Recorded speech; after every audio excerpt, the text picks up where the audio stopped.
Waalaikumsalam warahmatullahi wabarakatuh.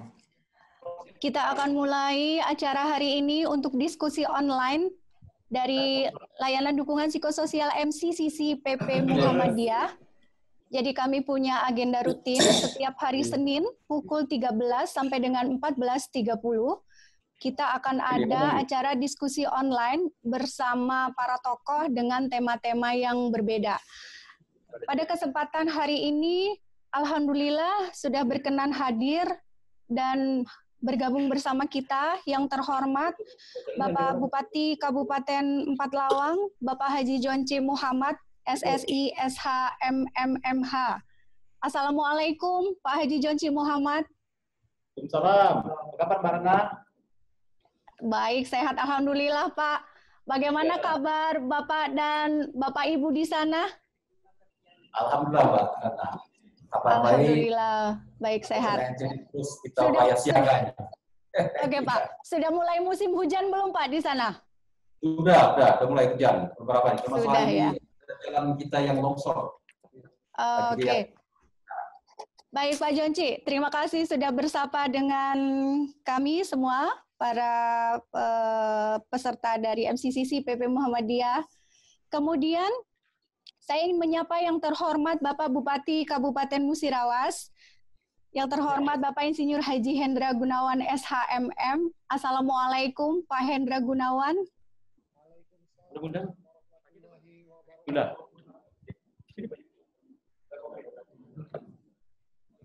Iya. Waalaikumsalam Bu Ratna, apa kabar nih? Baik, sehat Bapak. Saya senang sekali walaupun secara online bertemu. Sowan ini ke Bapak, tapi mohon maaf karena kondisi ini jadi secara online Pak, sowan ke Bapak. Terima kasih, yang penting masih bisa melihat ini malahan lebih jelas lagi, nambah muda aja nih kayaknya. Terima kasih. Alhamdulillah Pak. Iya Pak, terima kasih Pak sudah bergabung hari ini.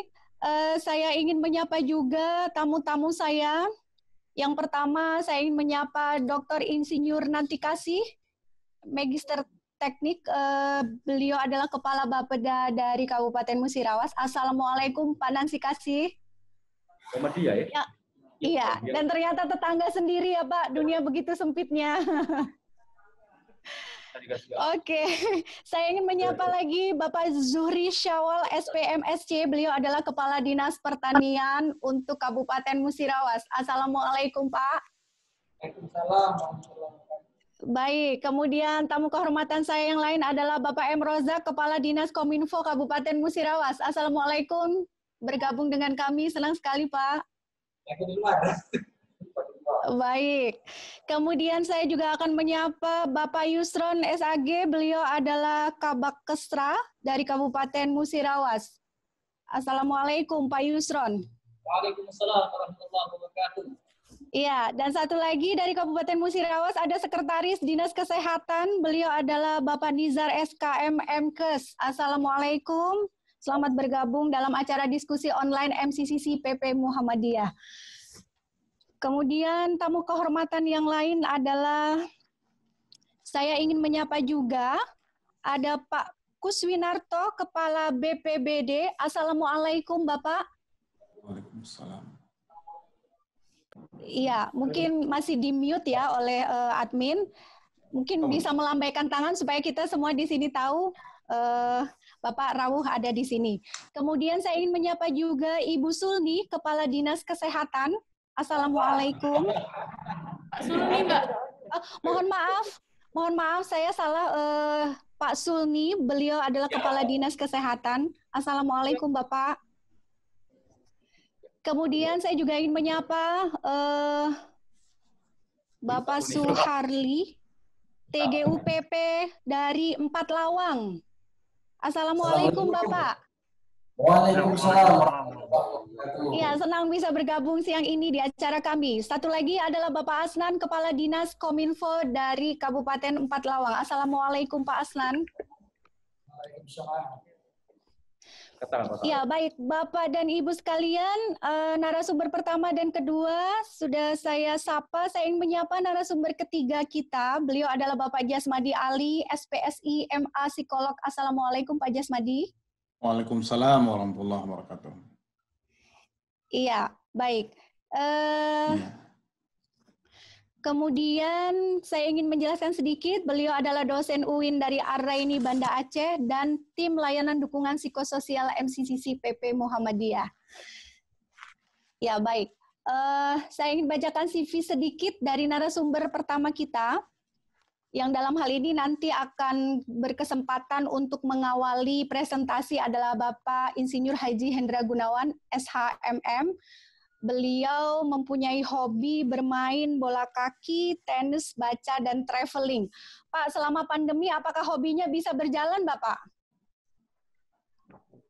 Masih bisa, Ya, khususnya kita masih tetap menjaga kebugaran untuk terus betul. tetap berolahraga.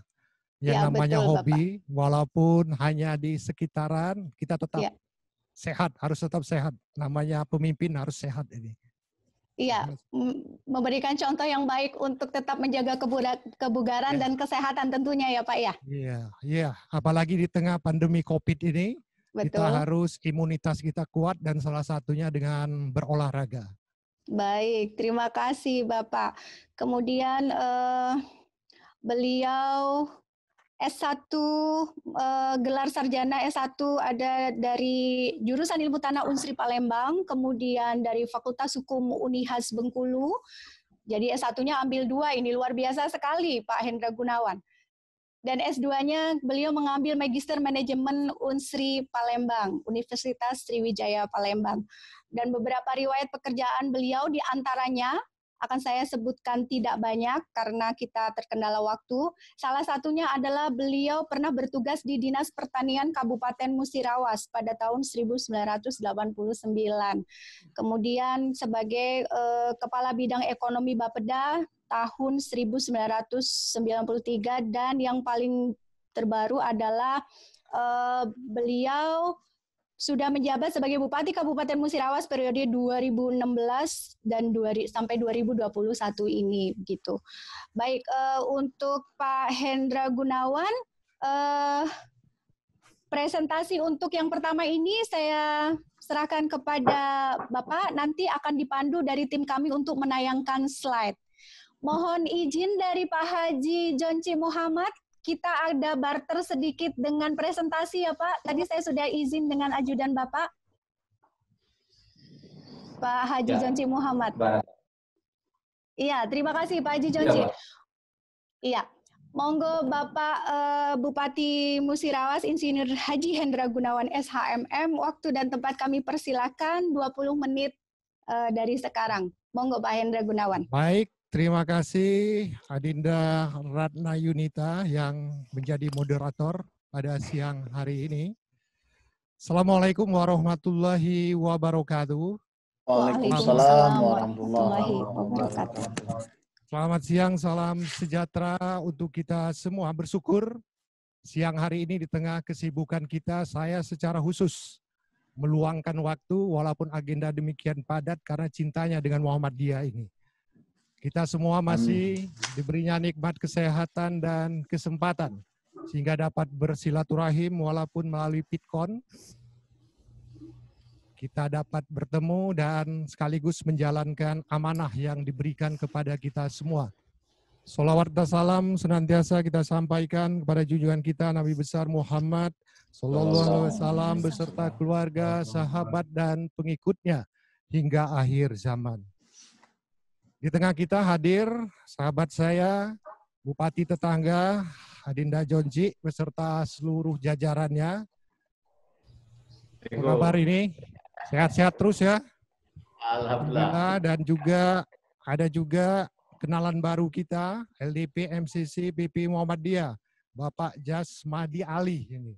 Salam kenal Pak dari kami di Musirawas. Waalaikumsalam Pak Hendra. Saudara-saudara sekalian, yang saya hormati, pertama saya mengucapkan terima kasih atas kesempatannya dan biasa di Musirawas, Bupati tidak banyak cerita, tapi pasti tidak ketinggalan dengan pantunnya Pak, karena masyarakat kami hobi berpantun. Jadi, tadi baru orek-orek ini pantun yang saya berikan.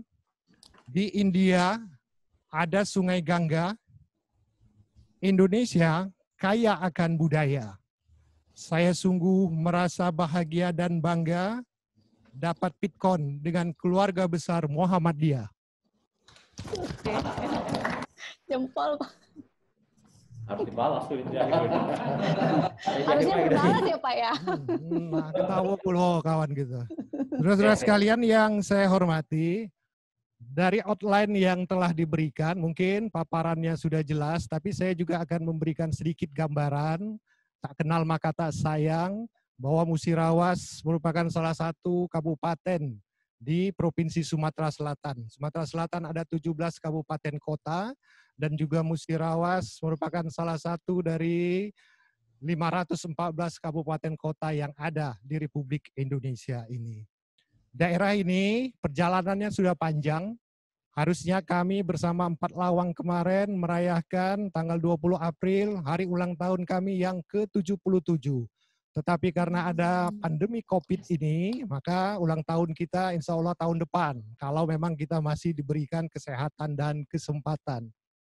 Mulai dari zaman Belanda kita lihat di tahun Musirawas terbentuk 1943, makanya usianya 2020 sudah 77 tahun.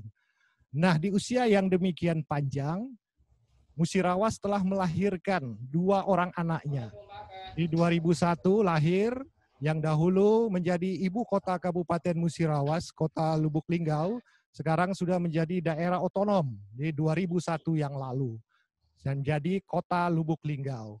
Dan kemudian dengan rentang kendali yang demikian luas wilayah yang demikian luas, di 2013 Musirawas kembali melahirkan kembali satu kabupaten, yaitu Kabupaten Musirawas Utara, tahun 2013.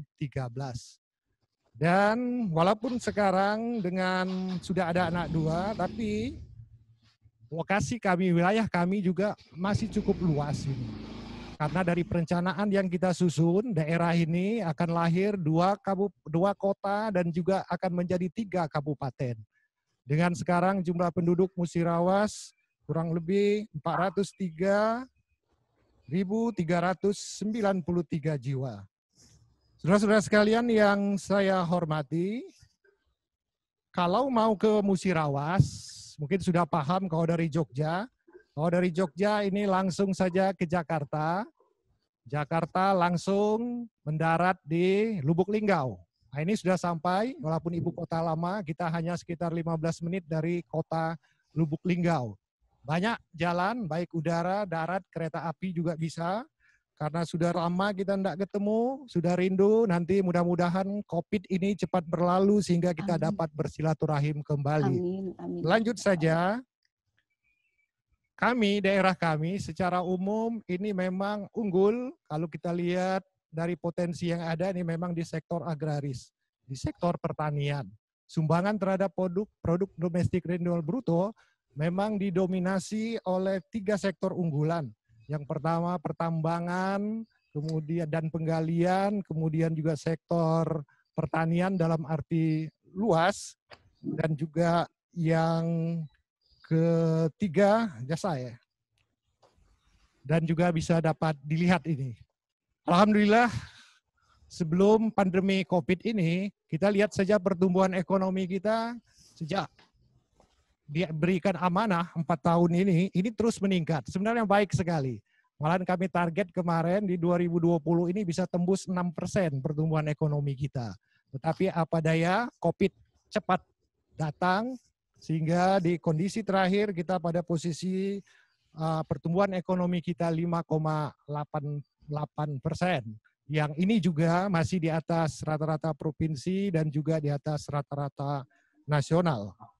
Saudara-saudara sekalian yang saya hormati, berbagai macam tantangan dari outline yang diberikan, memang banyak, tidak ada yang namanya hidup tidak ada tantangan. Memang sumber daya manusia, kemudian juga infrastruktur, dengan luas rentang kendali, jalan kita saja yang menjadi tanggung jawab bupati, yang setiap hari di SMS oleh masyarakatnya agar semuanya diaspal, ini lebih dari kurang lebih 3.150 km. Dapat dibayangkan, semuanya mau aspal. Sampai ke belakang rumah penduduk aja semuanya minta aspal. Tapi insya Allah sebenarnya target kita sudah bisa sampai ini. Saudara-saudara sekalian, kita lanjut saja pada posisi sekarang kondisi pandemi COVID di Musirawas. Dari awal kalau kita lihat dari Februari, Maret, kita bisa membuat daerah ini hijau hampir berapa bulan. Tetapi akhirnya kita jebol juga ketika pusat pertama kemarin, ibu kota kita, mobilitas para saudara-saudara kita juga sudah mulai kembali ke tanah airnya, ke daerahnya masing-masing, karena kita juga kena imbasnya juga. Karena banyak sekali perantau juga, khususnya Musirawas dan kota Lubuk Linggau ini bersatu, menyatu, tidak ada jaraknya. Sehingga ketika satu tetangga kita yang hampir sekarang juga jumlahnya demikian tinggi kasus positifnya, sehingga ekonomi Musirawas juga, pasarnya juga sebagian besar masih banyak di Lubuk Linggau, sehingga mobilitas rakyat kita di Musirawas juga banyak. Dan hampir sebagian besar para ASN Musirawas ini masih tinggal di kota Lubuk Linggau. Ini juga menjadi tantangan kita ke depan, bagaimana terus untuk menjaga kondisi ini, agar masyarakat kita yang ada di 186 desa, 13 kelurahan, 14 kecamatan, ini tetap harus ketat untuk menjaga ini. Makanya Bupati juga membatasi diri, tidak masuk ke desa-desa. Karena di desa kita aman, mereka hanya dari sawah ke desa, pulang ke rumah, balik lagi. Ya enggak? Mereka sehat, dan lain sebagainya. Makanan mereka masih alamiah semuanya. Makanya kita membatasi untuk bersilaturahim, untuk mengunjungi saudara-saudara kita yang ada di desa dan kelurahan tersebut. Posisi sekarang, positif kita ada 8 orang, 1 meninggal dunia dan 7 sekarang dalam perawatan. Kemudian posisi orang dalam pemantauan, ini ada 25 orang. 17 sudah selesai dan 8 orang ini dalam pemantauan. Dan kemudian pasien dalam pengawasan PDP ini ada 4 orang lagi. 1-nya telah meninggalkan kita semua dan 3 dalam pengawasan. Kita terus berusaha ini untuk terus menjaga. Tapi kayaknya pandemi ini dibagi sampai ke daerah-daerah ini. Sudah masuk semua ini tadi. Jakarta aman, kita tinggal ini, apalagi sekarang kita diajak untuk berdamai dengan pandemi ini. Ini semakin berat. Total masyarakat yang dari luar sampai saat sekarang yang kita screening mencapai 6.344 orang. Hampir ribuan yang sekarang dalam masa pemantauan kita. Saudara-saudara sekalian yang saya hormati, karena mengingat waktu ini, biasa Bupati ini bicara kalau enggak 2 jam, Bu, enggak selesai, Bu, biasanya. Makanya ini tinggal ada 10 menit lagi. Saya langsung saja masuk ke inti persoalan kita, kearifan lokal yang dapat meningkatkan kewaspadaan penduduk dalam mengikuti protokol pemerintah. Semuanya diberikan oleh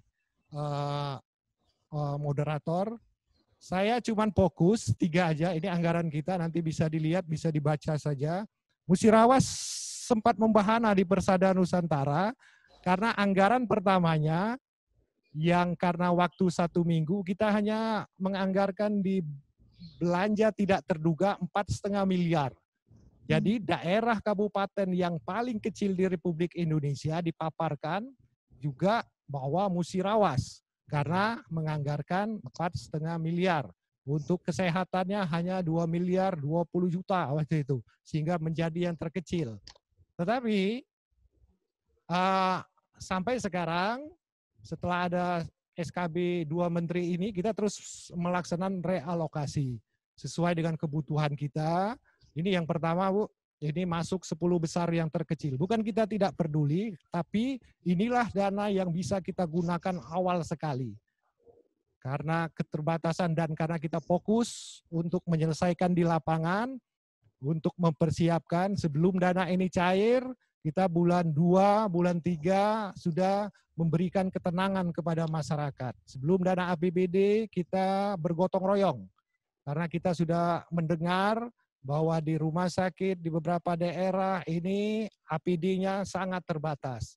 Sebelum menggunakan APBD, kita sudah mengajak sumbangan sehingga hampir terkumpul kurang lebih baik dari ASN segala macam untuk mendahului mempersiapkan APD bagi tenaga-tenaga medis kurang lebih hampir 350 juta dari kawan-kawan kita ASN dan lain sebagainya, semuanya sukarela. Ketika anggaran kita 4,5 miliar ada, APD mereka untuk ketenangan para tenaga medis kita ini sudah aman karena APD-nya sudah siap. Ketika 4,5 miliar sudah cair, ini juga semakin menambah semangat mereka. Sekarang total anggaran yang kita siapkan mencapai kurang lebih dari realokasi, refocusing, belanja langsung. Yang kemarin 4,5 itu belanja tidak terduga kurang lebih ini 87 ya. 87 miliar sekian ya. Saudara-saudara sekalian yang saya hormati, apa itu kearifan lokal yang ada?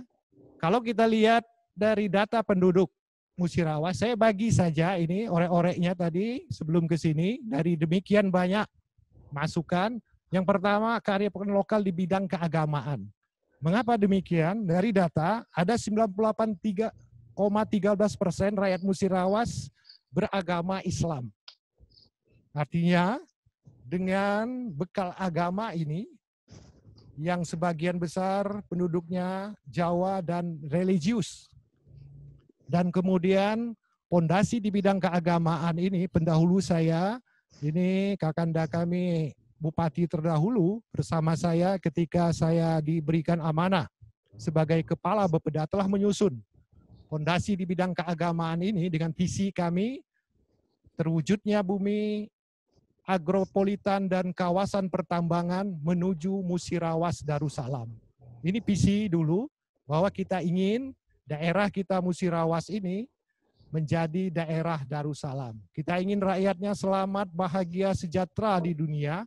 Kita juga mempersiapkan agar masyarakatnya selamat, bahagia, sejahtera juga di akhirat kelak. Fondasi ini sudah terbentuk. Ketika saya jadi wakil, saya kembali melanjutkan ini terus, dan kemudian setelah diberikan amanah sebagai bupati, ini kita sempurnakan. Sehingga visi kita Musirawas sempurna, yaitu singkatan dari S-nya sejahtera, M-nya mandiri, P-nya produktif, U-nya unggul, R-nya religius. Religius ini untuk menampung Darussalam, untuk menyempurnakan program-program Darussalam. Religius, N-nya nyaman, dan A-nya aman. Inilah visi Musirawas dengan ada beberapa misi.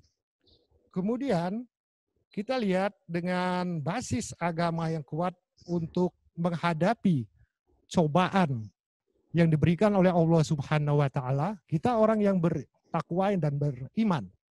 Tentunya cobaan ini berat, tapi kita yakin kita harus dibekali dengan dua saja kata saya.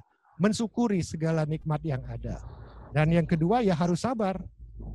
Kita sudah banyak baca dimanapun di bidang agama. Bagaimana zaman Nabi segala macam dahulu. Nabi Muhammad dan Nabi-Nabi yang lain. Dalam menghadapi segala macam cobaan yang demikian berat. Ya, Nabi Musa menghadapi Fir'aun dan lain sebagainya. Kita hanya menghadapi virus ini. Jadi sekali lagi dengan bekal agama ini yang telah menjadi modal kita, insya Allah kita akan kuat. Karena Musirawas Sempurna Religius, ada 3 program utama yang saya jalankan selama kurang lebih 4 tahun ini. Yang pertama adalah program Musirawas Religius memakmurkan masjid. Nah, dengan kondisi pandemi ini, kita tidak bisa lagi memakmurkan masjid, tapi kita memakmurkan rumah-rumah kita sendiri bersama keluarga kita sendiri yang selama ini mungkin karena banyak kegiatan di luar dan lain sebagainya, sehingga kegiatan keagamaan di rumah kita ini berkurang bersama keluarga dan anak-anak kita. Tarawih kita juga alhamdulillah kita bisa bersama-sama dengan keluarga kita. Kemudian yang program yang kedua, religius kita, cinta Al-Quran. Ini juga sudah kita gaungkan. Insya Allah dengan terus membaca Al-Quran ini akan membuat kita menjadi tenang, lahir dan batin. Dan yang ketiga program Musirawas Sempurna Religius adalah Musirawas Bersodako. Dan dengan kondisi sekarang bahwa sodako ini sangat-sangat diperlukan dan alhamdulillah ini juga menjadi modal utama di samping kita menggunakan anggaran APBD kita sendiri dan kita menggerakkan rakyat kita untuk terus berbagi, menyisihkan sebagian hartanya. Alhamdulillah, saya katakan kemarin, jajaran ASN kita ada arisan. Setiap 1 minggu, eselon 2-nya arisan selama pandemi ini 200.000. Eselon 3, 100.000 yang kita kumpulkan setiap hari Senin ini. Sampai juga Bupati, dan terima kasih juga saudara saya juga Bupati 4 Lawang juga telah mendonasikan gajinya 6 bulan. Ini enggak ya? Saya karena gajinya kemarin baru sampai 4 bulan, saya baru 4 bulan. Yang bulan Mei nanti, Juni, ini nanti kalau uangnya sudah terima, nanti kita juga akan donasi. Jadi kita baru 4 bulan Pak, karena bulan 6-nya belum nerima gaji. Saudara-saudara sekalian yang saya hormati, jadi ini agama kita bersodako tadi. Kemudian yang penting sekarang modal kita menghadapi pandemi ini adalah bersatunya para ulama dan umaro. Ini juga jadi modal kita. Kemudian yang lain ini secara ringkas intinya saja di bidang sosial budaya. Jadi sosial budaya kita pengalaman dari sejarah jas merah kita, jangan melupakan sejarah Bung Karno. Kita lihat ketika kita dijajah oleh Belanda, Portugis, Jepang, hampir ratusan tahun, 3,5 abad, 2,5 tahun, dan lain sebagainya. Apa yang membuat kita sehingga bisa dijajah selama berabad-abad ini? Yaitu karena kita tidak bersatu padu. Kita cerai-berai. Dan dengan menghadapi kondisi yang sekarang, sebenarnya kita sudah ada modal yang diwariskan nenek moyang kita untuk bersatu. Tapi karena situasi kondisi, karena zamannya zaman medsos dan segala macam, karena juga semakin banyak juga provokatornya, sehingga kita mudah diadu domba, dipecah belah, dan lain sebagainya. Tetapi kalau kita kembali ke sejarah, belajar dari sejarah, modal untuk perang melawan virus, ini sama juga kita perang, artinya kita harus bersatu, dan juga warisan nenek moyang yang hampir terus kita jaga sekarang ini adalah dengan bergotong royong. Ini yang terus kita pacu. Kita semuanya punya modal, tinggal menggerakkan ini. Saudara-saudara sekalian yang saya hormati, memang agak cepat ini, kapasitasnya hampir 80 km per jam ini untuk merangkum yang biasanya 2 jam saya bicara untuk 20 menit ini. Kemudian yang ketiga, ekonomi. Dari aspek ekonomi dan sumber daya alam. Dan kembali saya bersyukur, Kabupaten Musirawas adalah daerah agraris, daerah pertanian. Alhamdulillah, saya juga insinyur pertanian, artinya tadi. Kemudian, alhamdulillah, sejak tahun 1981, daerah ini menjadi lumbung pangan. Kita terus swasembada beras, hampir setiap tahun hampir mencapai 200 ton untuk swasembada beras, swasembada ikan, dan komoditas pertanian lainnya. Nah, menghadapi kondisi yang demikian, bahwa masyarakat kita, kalau kita belajar dari teori kebutuhan, yang kita kenal dengan teori Maslow, bahwa kalau kita lihat piramida kebutuhan masyarakat, kalau masyarakat perutnya kenyang, insya Allah mereka tenang. Ya enggak akan ribut mereka. Tenang perut. Inilah kondisi dasar kebutuhan fisiologis masyarakat, yaitu berhubungan dengan kebutuhan fisik, makan, minum, ya rumah tidur atau oksigen dan lain sebagainya. Yang ini memang dibutuhkan untuk berulang-ulang. Jadi ketika kita bisa memenuhi kebutuhan dasarnya, insya Allah rakyat kita akan aman. Kemudian apa yang kita lakukan sekarang? Alhamdulillah kami sedang membagi untuk rakyat kita bantuan paket sempurna di putaran kedua ini. Setelah kita mendengar saran masukan apa yang akan kita bantu karena kita mempunyai potensi segala macam, paket sempurna ini saya katakan disingkat dengan P2IT. Paket peningkatan imunitas tubuh. Ini bisa merangkum 3 dari instruksi Presiden. Yang pertama untuk kesehatan, jaring pengaman sosial, dan untuk mengatasi dampak ekonomi.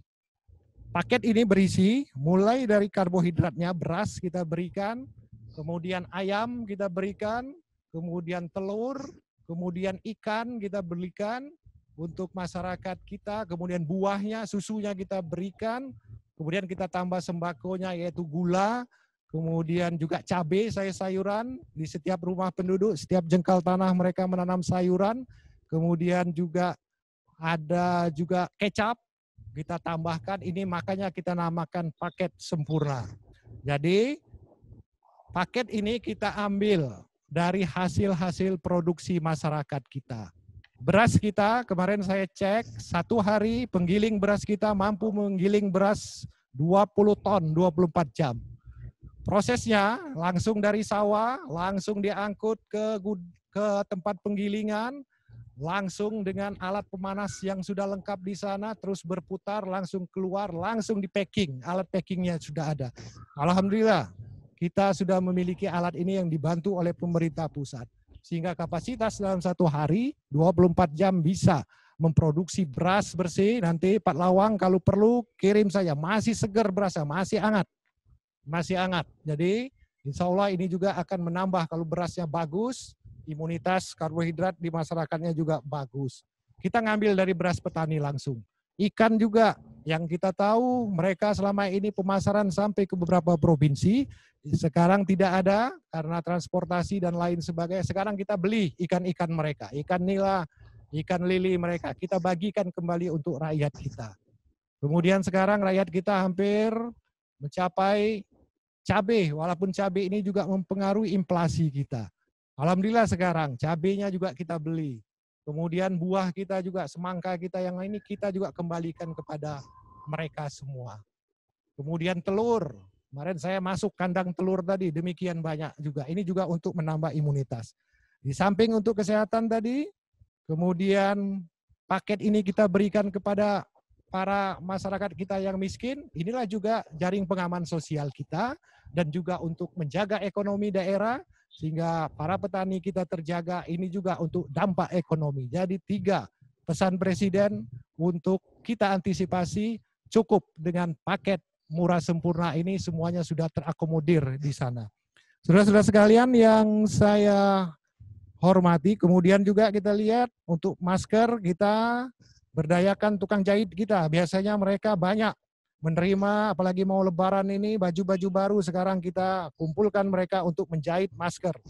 Saudara-saudara sekalian yang saya hormati, kemudian di wilayah kita, alhamdulillah kita ada 19 puskesmas dan ada beberapa pustu dan demikian banyak.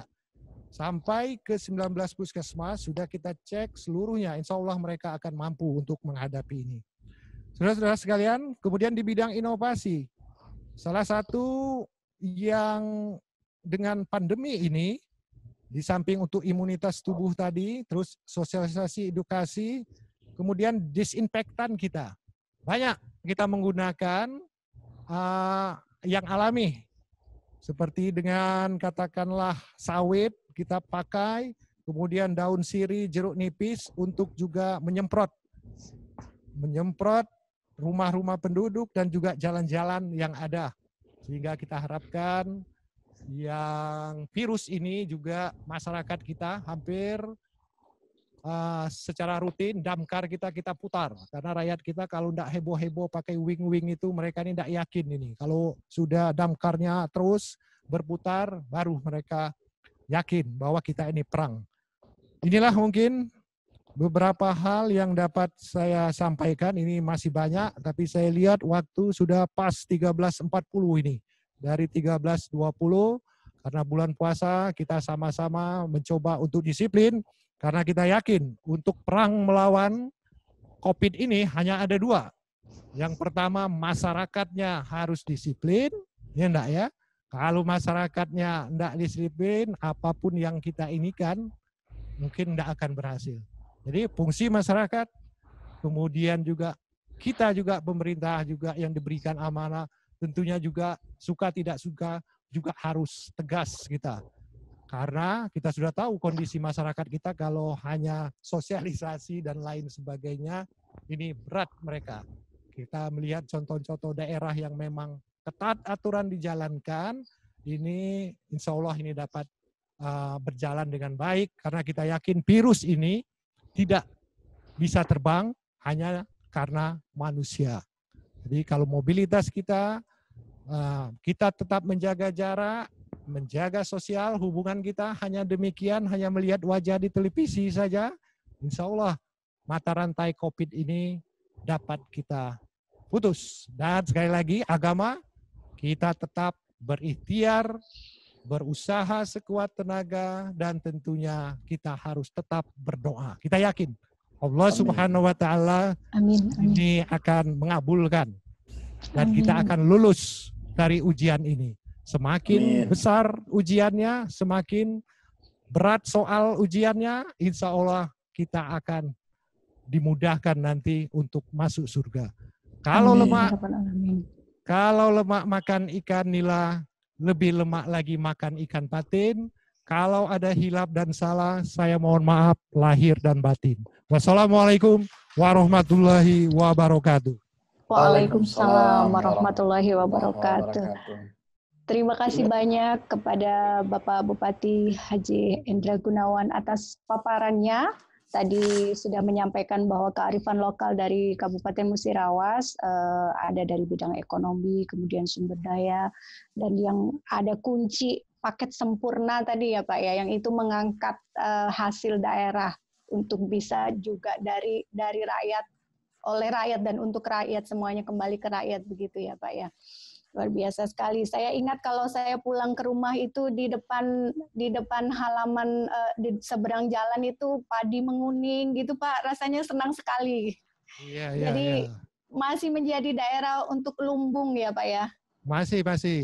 Sekarang saja di bulan April kita produksi surplus kita ada 143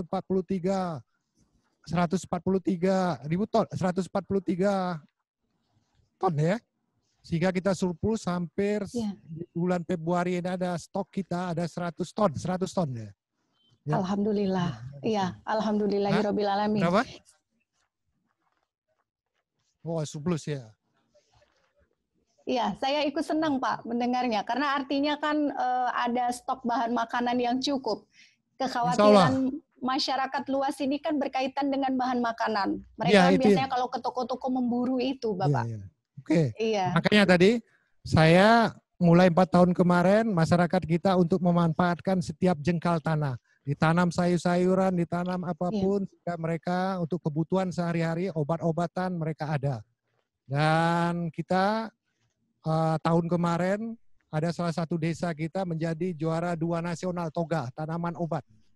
Dan ini juga hatinya PKK, kita juga sebenarnya kalau enggak pandemi ini, mungkin insya Allah juga juara nasional juga. Karena daerah kita yang tandus, daerah kita desa di Kecamatan Muara Kelingi, kelapa sawit, ternyata masyarakatnya mampu menanam setiap jengkal tanahnya dengan tanaman sayur-sayuran. Ini yang terus kita gerakkan. Ketahanan pangan ini modal. Rakyat tenang kalau perutnya aman. Hati-hati. Makanya kebutuhan dasar masyarakat, Maslow sudah piramidanya tadi. Terima kasih Bu. Jadi kita bicara psikologi nih Pak, karena teorinya Maslow ini teori psikologi. Nanti kita akan bahas lebih lanjut terkait dengan ini. Kita bergeser sedikit, kita akan ke pembicara kedua atau narasumber kedua. Terima kasih sekali lagi kepada Bapak Hendra Gunawan atas paparannya tadi. Sebelum saya menyampaikan CV dari pembicara atau narasumber kedua, mohon izinkan saya menyapa ternyata ada Bapak saya bergabung dalam acara ini, Bapak Haji Subarjo. Assalamualaikum Pak Haji Subarjo. Jadi perkenankan Pak Haji Jonci, saya menyapa Bapak saya dulu karena saya sebenarnya putra daerah Pak Haji Jonci. Saya berasal Iya, saya berasal dari Tugumulyo. Kalau dulu kan Lubulinggo masih jadi satu. Jadi kalau sekarang kita sudah pecah begitu, bahkan pecahannya ada 3 kan Pak ya, Muratara, Lubulinggo dan Musirawas begitu.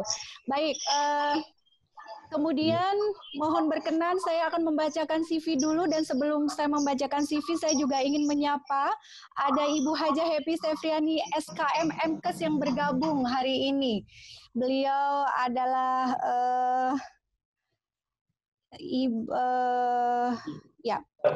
Ibu Haja Happy Safriani SKM MKes. Beliau adalah istri dari Bapak Haji Jonci Muhammad. Begitu. Iya, Assalamualaikum Ibu. Waalaikumsalam. Salam kenal. Iya Ibu, terima kasih sudah bergabung bersama kami. Walaupun mungkin dalam kesempatan ini saya sowan dalam dalam lintas daring begitu ya Bu. Insya Allah sekarang dari segala penjuru kita bisa bertemu dengan daring ini karena juga secara kondisi memang harus seperti ini. Baik, saya langsung ke Bapak Haji Jonci Muhammad. Saya akan membacakan CV-nya terlebih dahulu. Beliau kelahiran tanggal 4 November 70, jadi sekarang usia beliau sudah 47 tahun. Beliau mempunyai 4 orang putri. Putri terbesar usia berapa Bapak? 18 tahun. 18 tahun, berarti setingkat SMA atau udah kuliah kelas 1 tingkat kuliah? Ya, tingkat 1. Tingkat 1 kuliah, baik. Kemudian putri terkecil usia berapa, Pak?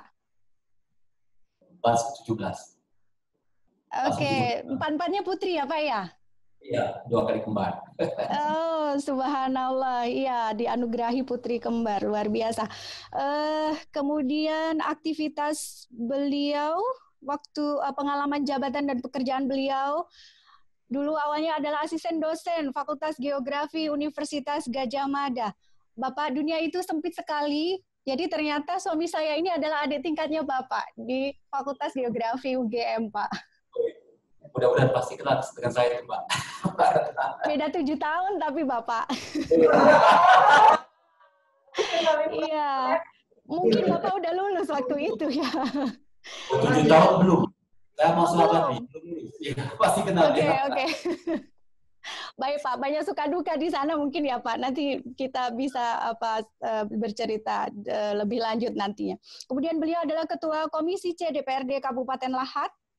Kemudian saya singkat saja, beliau juga Ketua Komisi 3 DPRD Provinsi Sumatera Selatan periode 2014-2018 dan sekarang menjabat sebagai Bupati Empat Lawang terhitung mulai tanggal 18 September 2018.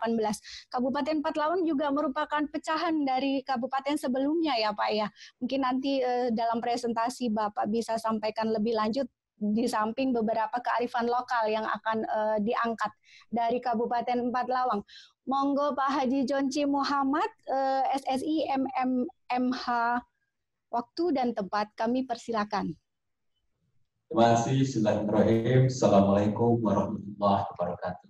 Waalaikumsalam warahmatullahi wabarakatuh. Sebelum saya menyampaikan beberapa hal, saya akan menyapa dulu. Pertama tentu Mbak Ratna Yunita, sarjana psikologi, magister psikologi. Wong kita juga, wong tubuh beliau. Iya Pak.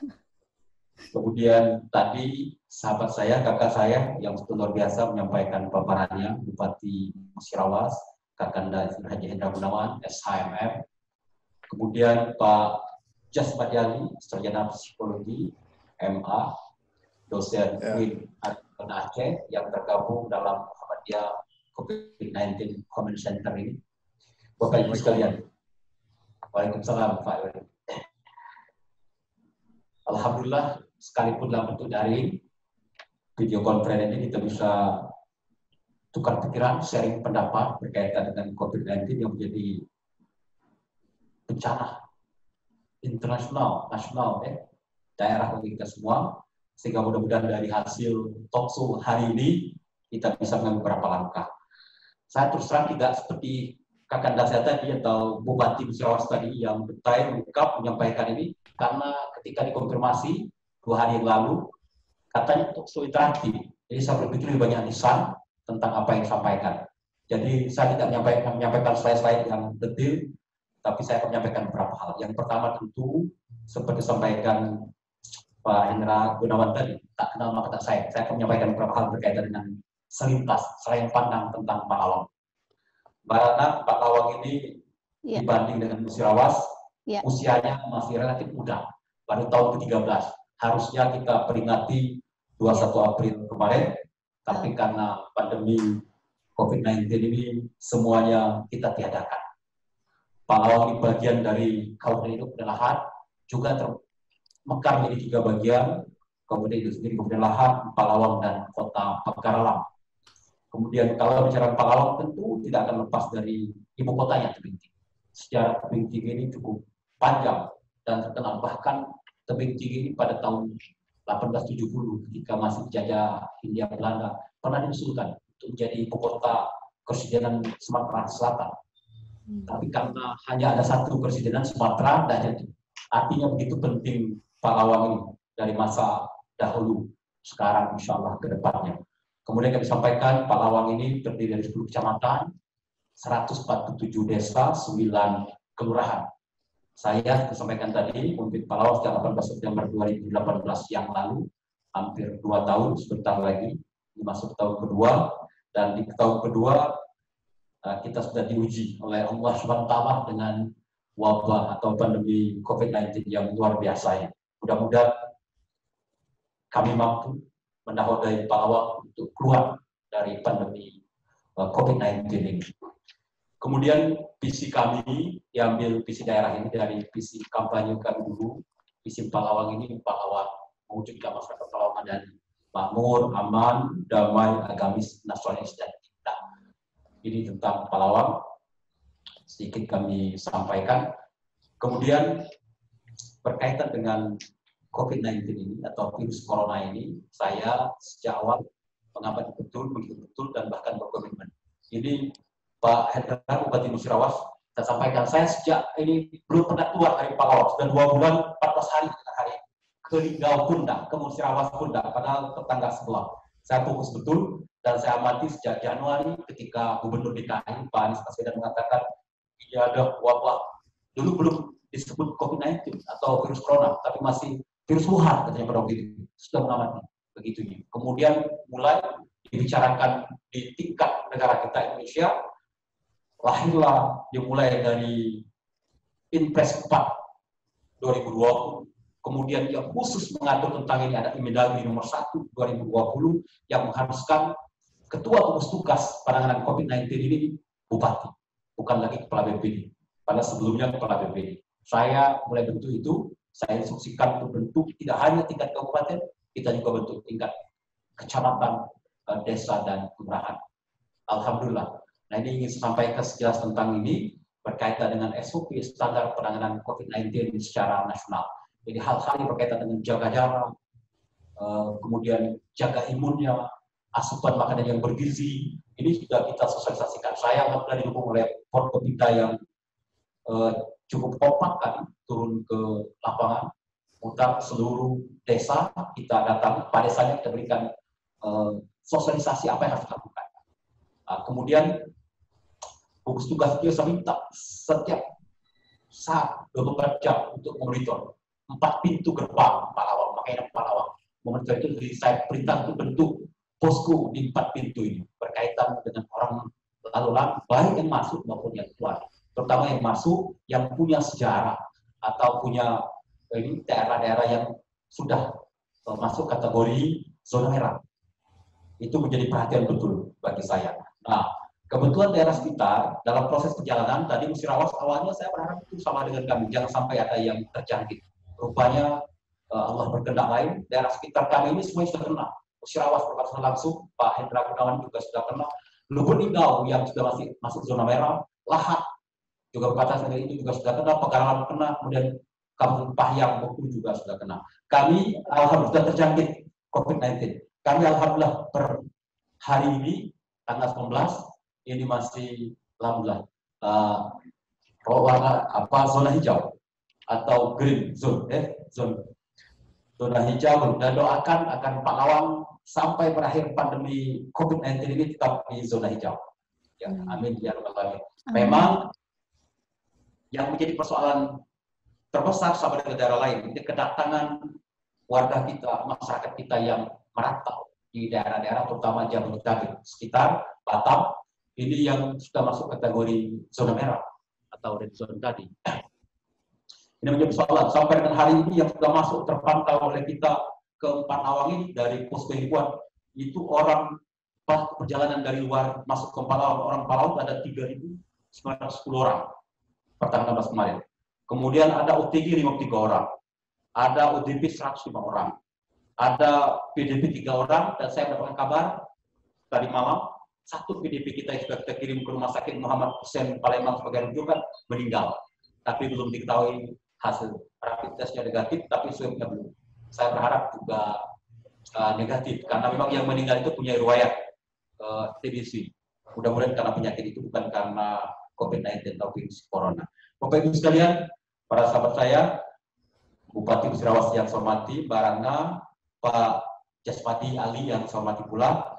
Kemudian saya disodori tema berkaitan dengan kontribusi kearifan lokal dalam menghadapi COVID-19. Terus terang, ini yang membahagiakan saya ketika bicara soal kearifan lokal. Dengan kejadian COVID-19 ini atau virus corona ini, kearifan lokal yang itu muncul kembali. Luar biasa, ya, muncul kembali beberapa hal yang akan saya sampaikan ke depan. Tapi saya ingin sebelum khusus bicara soal kearifan lokal ini, saya ingin tetap secara umum dulu bicara soal penanganan COVID-19 atau virus corona ini. Tadi saya sebutkan gugus tugas kita bekerja sampai dengan hari ini, saya didampingi oleh sekretaris gugus tugas, Pak Win, Kepala BPD, kemudian ada Pak Suni, Pak Dinas Kesehatan, yang setiap hari bekerja, beberapa hari kita berbuat. Pertama, saya memang menginstruksikan ketika untuk gugus tugas, karena saya tahu persis yang tampil terdepan itu adalah para medis, maka kita buat kebijakan para medis harus mendapatkan insentif. Di tengah APBD Pak Awang yang kalau berbanding dengan Musirawas tadi dengan Pak Hendra Gunawan jauh banget dari kita kecil sekali APBD-nya, belum sampai 1 triliun sekarang APBD-nya. Kita buat berikan insentif untuk para medis yang bekerja menjadi garda terdepan penanganan COVID-19. Karena saya berpikir atas dulu dampak kesehatannya, baru dampak secara ekonominya. Kalau kesehatannya bisa kita atasi, insya Allah dampak secara ekonomi lebih mudah. Jangan dibalik. Kalau kita fokus dampak sosialnya baru dampak kesehatan, lebih parah. Makin banyak yang terjangkit, maka makin susah pemerintah kabupaten yang harus bertanggung jawab terhadap persoalan COVID-19. Alhamdulillah sampai hari ini kita belum ada yang terjangkit. Mudah-mudahan tidak ada yang terjangkit di Pak Awang. Ya, amin ya rabbal alamin. Nah, kemudian saya juga meminta seluruh camat, seluruh lurah, seluruh kades, silakan setiap saat menjadi bagian gugus tugas yang menangani ini. Setiap orang pulang, setiap orang datang ke kecamatan kita, ke desa kita, ke kelurahan kita, itu harus terpantau. Setiap saat dipantau. Dinas Kesehatan melalui puskesmas dan seluruh jajaran, ada bidan desa dan sebagainya, itu harus memantau keberadaan orang yang pulang ke Pak Awang. Kan tidak mungkin kita tolak orang Pak Awang yang bekerja di luar, sekarang pabriknya tutup, mereka kos di daerah ibu kota sekitar Jabodetabek, setelah tidak punya apa-apa lagi pulang, tidak mungkin kita tolak. Saya bilang silakan terima dengan tangan terbuka, tapi tetap dengan protokol COVID ini. Ada isolasi mandiri 14 hari, dipantau badan mereka dari hari ke hari, kemudian dilaporkan dengan gugus tugas. Alhamdulillah, hal-hal seperti ini, budaya bersatunya pemerintahan, Forkopimda yang ada, kemudian di tingkat kecamatan, camat dan Ramil Kapolsek, di tingkat desa juga begitu, Pak Desa, Babinsa, Babinkantimas, semuanya berjibaku sampai hari ini. Alhamdulillah, itu yang bisa mengawal sampai dengan hari ini, 4 awal masih masuk zona hijau atau green zone, ya, seperti itu. Baik sekalian, saya masuk ke tema yang diberikan kepada saya tentang kontribusi kearifan lokal dalam menghadapi COVID-19 ini. Tadi saya sampaikan, saya berbahagia, di samping dampak negatifnya, dampak positifnya, COVID-19 ini memunculkan kembali budaya. Di antaranya, ada 4 hal yang disampaikan. Pertama, di bidang sosial, bidang ekonomi, bidang agama, dan pertanian. Di bidang sosial, dampak dari COVID-19 ini memunculkan kembali budaya kebersamaan, budaya gotong royong yang ini merupakan warisan dari moyang kita. Saya masih ingat ketika saya masih kecil dulu, Mbak Rana, betapa luar biasanya budaya gotong royong ini. Tidak ada listrik dan lain, tapi setiap menghadapi persoalan bersama-sama warga masyarakat, dilibatkan para ketua, para pemuka masyarakat, para pemuka agama, pemerintah setempat pada waktu masih kecil, dengan suasana tidak ada listrik segala macam, saya masih kecil. Ini kuat sekali, tapi begitu seiring sejalan kemajuan teknologi listrik masuk, sekolah ada di mana-mana dan sebagainya, budaya seperti ini menghilang. Nah, pada waktu ini sekarang, ketika kita diterpa oleh badai virus COVID-19 atau virus corona ini, kita memunculkan ada kebersamaan Ada rasa gotong royong di tengah masyarakat, ada perasaan ketakutan, perasaan senasib sepenanggungan. Kita dihadapkan pada sebuah persoalan, kalau salah-salah akan terjangkit COVID-19 atau terjangkit virus corona. Ada budaya muncul kembali kebersamaan itu, saling ingat mengingatkan, menghadapi ini dari satu sama lain. Apa yang disanjurkan pemerintah, apa yang kami sampaikan menjadi bahan sosialisasi ketika kecamatan, ke desa, kelurahan, semuanya ini muncul di tengah-tengah masyarakat untuk saling ingat mengingatkan, saling bergotong royong menyelesaikan sebuah persoalan. Alhamdulillah ini muncul kembali. Ada semangat kebersamaan, semangat persatuan, semangat gotong royong yang muncul. Ini kearifan lokal yang kembali muncul, membuat saya senang. Kemudian yang kedua, bidang ekonomi. Terus terang, masyarakat ini karena banyaknya informasi yang ada di televisi, yang kita sampaikan melalui pamflet, melalui himbauan langsung ketemu masyarakat. Jadi ada semacam budaya ketakutan berada di tengah keramaian, hutan kerumunan. Termasuk di pasar-pasar, baik pasar tradisional maupun pasar semi modern yang ada di Palau. Nah, di bidang ekonomi, dengan kejadian COVID-19 ini muncul kembali budaya-budaya yang dulu, budaya barter, tukar-menukar. Karena Pak Lawang sebagian besar adalah pertanian, 96% menggantungkan kehidupan di pertanian. Jadi banyak petani-petani kita kembali aktif. Sebagai contoh, petani cabai. Hasil produksi cabai banyak, tapi tempat untuk menjualnya agak kesusahan, sehingga muncul budaya barter. Kebetulan bersamaan dengan musim panen padi, bukan dengan beras. Cabai tukar beras, ini tomat tukar beras, dan lain sebagainya. Ini budaya-budaya lama yang dulu tak terpikir oleh kita, karena sudah menggunakan sistem dengan pembelian dengan uang. Sekarang muncul lagi budaya barter. Mereka tidak perlu ke pasar, mereka tidak perlu pulang desa, tapi cukup di talang-talang, di perkebunan, ketemu sesama masyarakat, kembali muncul budaya saling tukar ini, atau budaya barter sesama hasil produksi pertanian ini. Ada beras, ada cabai, ada sayur-sayuran, dan lain sebagainya. Ini muncul mengingat kita pada peristiwa beberapa puluh tahun yang lalu, kembali berada di tengah masyarakat di Palau. Alhamdulillah, jadi kembali budaya menukar atau barter antar sesama produksi hasil pertanian di tengah masyarakat. Kemudian yang ketiga, di bidang agama. Di bidang agama juga begitu. Waktu saya masih kecil, banyak sekali pengajian-pengajian yang dilakukan di rumah orang tua. Tapi ketika kemajuan teknologi, tidak lagi. Soal keagamaan diserahkan ke masjid, diserahkan ke musola, orang tua seakan-akan tidak punya rasa tanggung jawab itu. Nah sekarang dengan adanya COVID-19, dengan adanya virus corona ini, kita kan dituntut untuk stay at home, tinggal di rumah. Dengan begitu muncul anak-anak, orang tua harus muncul kembali rasa tanggung jawabnya. Kembali muncul pengajian-pengajian di rumah, bapak dan ibunya mengajar ngaji anak-anaknya, memperhatikan tingkat belajarnya. Ini luar biasa. Ini dampak-dampak positif yang memunculkan kearifan lokal kembali. Ini kearifan lokal semuanya. Terus beberapa waktu yang lalu, beberapa puluh tahun yang lalu, memang ini budaya yang ada di masyarakat Palawang yang terkenal religius ini, yang terkenal dengan keagamaannya ini. Nah, ini muncul kembali. Alhamdulillah, hal-hal seperti ini. Apalagi di musim Ramadan ini.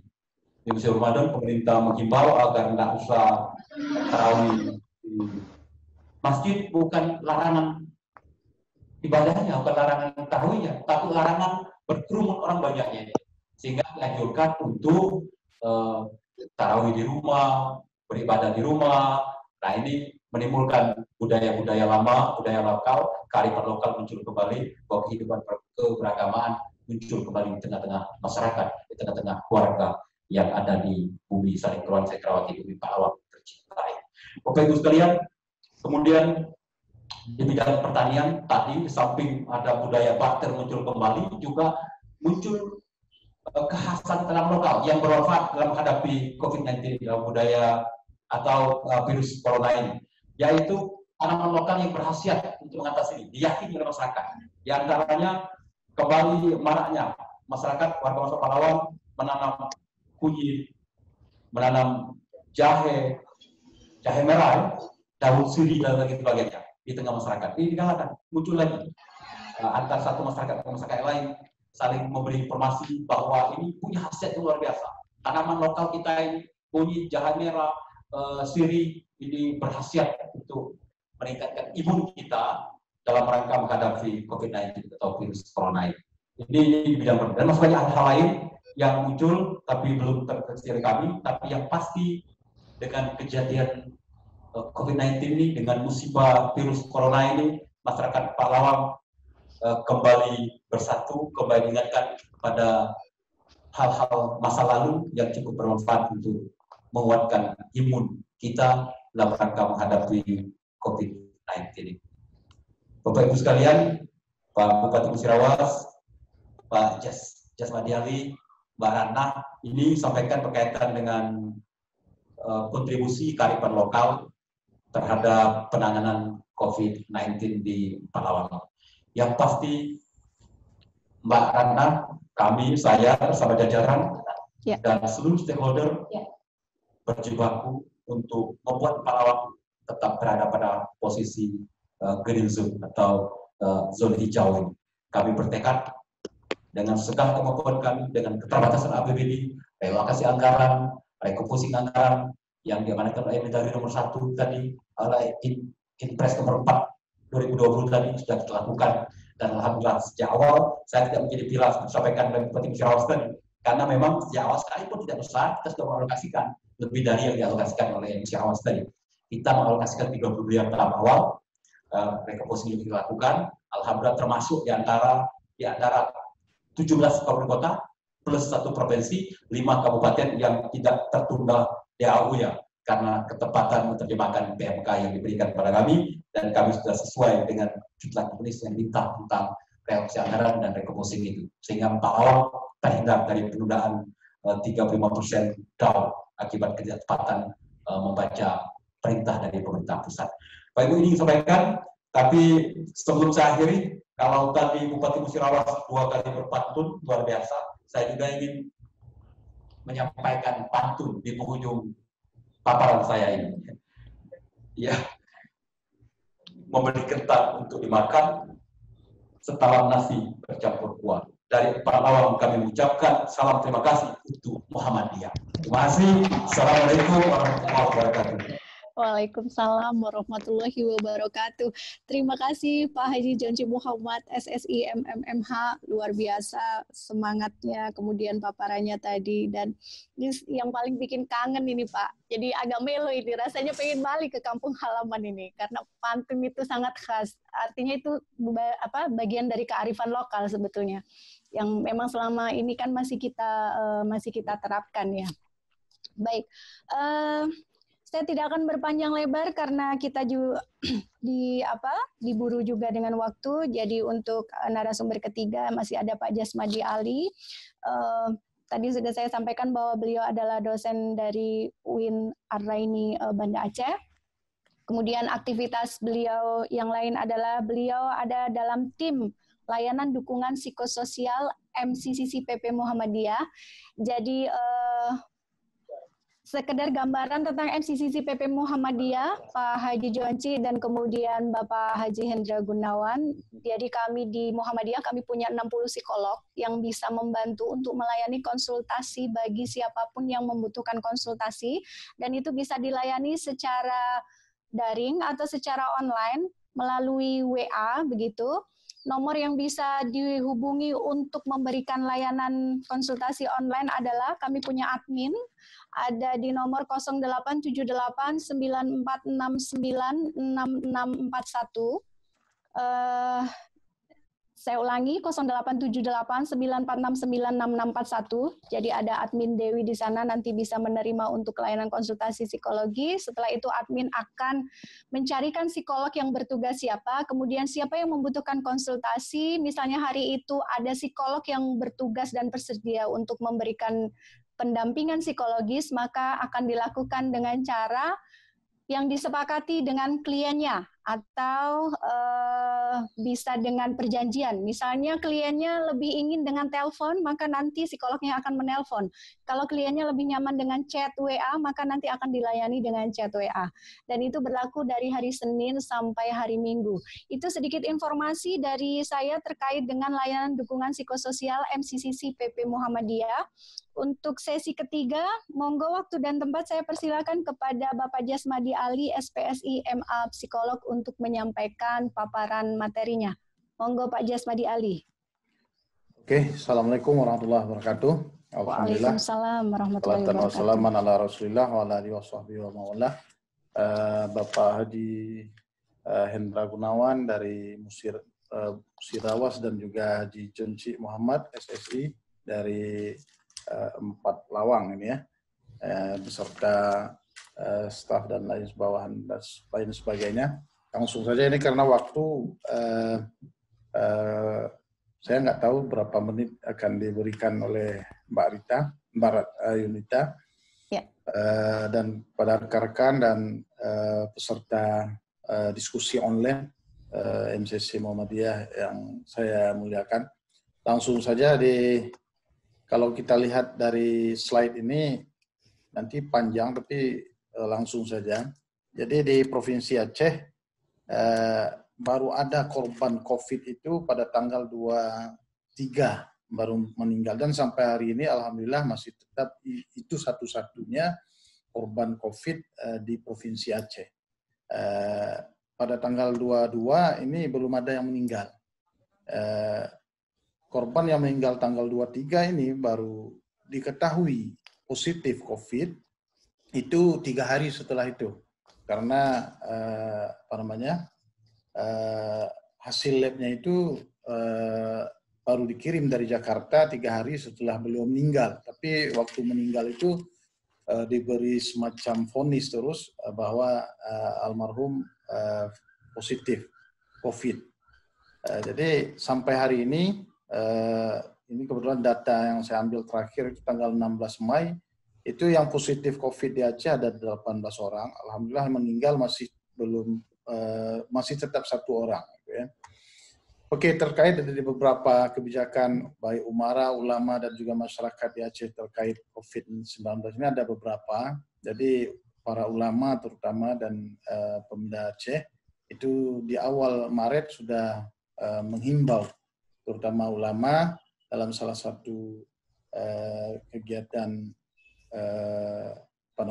workshop itu menghimbau bahwa agar masyarakat Aceh mengkonsumsi makanan yang halal dan thayyiban, karena kita ketahui di awal-awal 2020 kemarin di Wuhan itu kita mendengar virus corona ini kan dari kelelawar yang dimakan mentah dan lain sebagainya.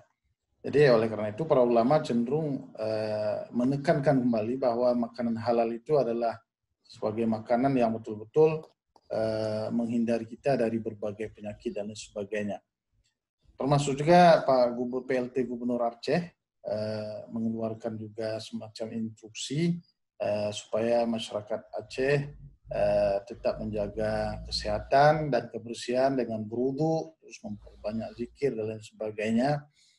Berikut dengan protokol kesehatan, menghindari berjabat tangan, berpelukan, cipika-cipiki dan sebagainya itu ya, pada semua masyarakat gitu ya. Jadi ini barangkali hampir sama semua di semua provinsi, bahwa kita mengikuti protokol kesehatan. Terus pada tanggal 16 Maret 2020 ini Gubernur juga membuat surat edaran yang ditujukan kepada semua pimpinan sekolah, madrasah, dan juga perguruan tinggi agar meliburkan perkuliahan, dalam artian libur tetap belajar secara daring gitu ya. Selanjutnya MPU juga pada tanggal 17 Maret 2020, MPU ini MUI-nya Aceh, kepanjangannya Majelis Permusyawaratan Ulama Aceh, jadi MUI ini sebenarnya, tapi ada kekhususan. Jadi di dalam himbauan MPU pada tanggal 17 Maret ini menghimbau yang paling beda dengan himbauan-himbauan sebelumnya, menganjurkan qunut nazilah di setiap salat 5 waktu termasuk salat Jumat. Terus pada tanggal 19 Maret 2020 Gubernur Aceh juga mengeluarkan surat edaran dalam tekanan di dalam surat edaran ini kepada yang terkait dengan kebersihan tempat ibadah, masjid, musala dan lain sebagainya. Termasuk hambal harus digulung, sejadah masjid digulung dan kita dianjurkan membawa sejadah sendiri dan lantai dipel dan lain sebagainya. Jadi protokol ibadah juga harus dilihat, termasuk juga tidak berjabat tangan, karena kebiasaan masyarakat Aceh itu selesai sholat salam kanan kiri langsung berjabat tangan. Terus ada seruan bersama Forkompimda Aceh tanggal 19 Maret juga. Penekanan di sini ini lebih kepada warung kopi sebenarnya, warung kopi, tempat rekreasi, dan juga permainan anak-anak itu diminta untuk ditutup. Jadi ini penekanannya. Termasuk juga PLT Gubernur menghimbau agar perantau jangan mudik dan